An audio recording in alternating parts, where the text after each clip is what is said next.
முதலமைச்சர் விஜய் குறித்து அவதூறாக பேசிய வழக்கில் திமுக எம்எல்ஏ மார்க்கண்டேயன் கைது செய்யப்பட்டிருந்தார். இந்நிலையில் அவருக்கு ஜாமீன் வழங்கி சென்னை உயர்நீதிமன்றம் உத்தரவு பிறப்பித்திருக்கிறது.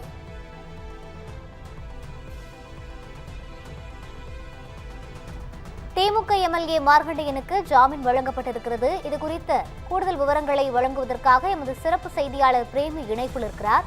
வணக்கம் பிரேமி, முழு விவரங்களை பதிவு செய்யலாம். வணக்கம் ரூபி. முதலமைச்சர் விஜய் குறித்து அவதூறாக பேசிய வழக்கில் திமுக எம்எல்ஏ மார்க்கண்டேயனுக்கு நிபந்தனை ஜாமீன் வழங்கப்பட்டுள்ளது.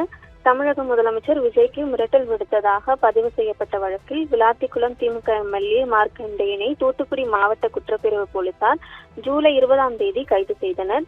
தொடர்ந்து தன்னை சிறையில் அடைத்து தூத்துக்குடி நீதிமன்றம் பிறப்பித்த உத்தரவை எதிர்த்து மார்க்கண்டேயன் தாக்கல் செய்த மனு மீதான தீர்ப்பை சென்னை உயர்நீதிமன்றம் தேதி குறிப்பிடாமல் தள்ளி வைத்தது. இந்த நிலையில் ஜாமீன் கோரி மார்க்கண்டேயன் தாக்கல் செய்திருந்த மனுவை தூத்துக்குடி முதன்மை அமர்வு நீதிமன்றமும் தள்ளுபடி செய்தது. இதையடுத்து ஜாமீன் கோரி அவர் சென்னை உயர்நீதிமன்றத்தில் மனு தாக்கல் செய்திருந்தார்.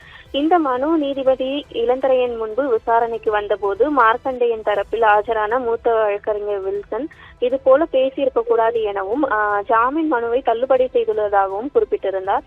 தொடர்ந்து காவல்துறை தரப்பில் ஆஜரான அரசு தலைமை குற்றவியல் வழக்கறிஞர் ஆகஸ்ட் 5ஆம் தேதி முதல் சட்டமன்ற கூட்டத்தொடர் தொடங்க உள்ளதால் இதுபோல் பேச போவதில்லை என உத்தரவாதம் அளிக்க உத்தரவிடலாம் என தெரிவித்திருந்தார்.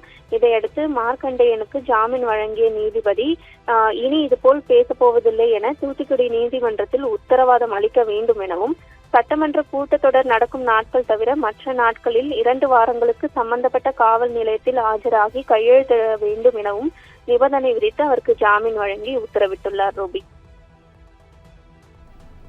விவரங்களுக்கு நன்றி பிரேமி.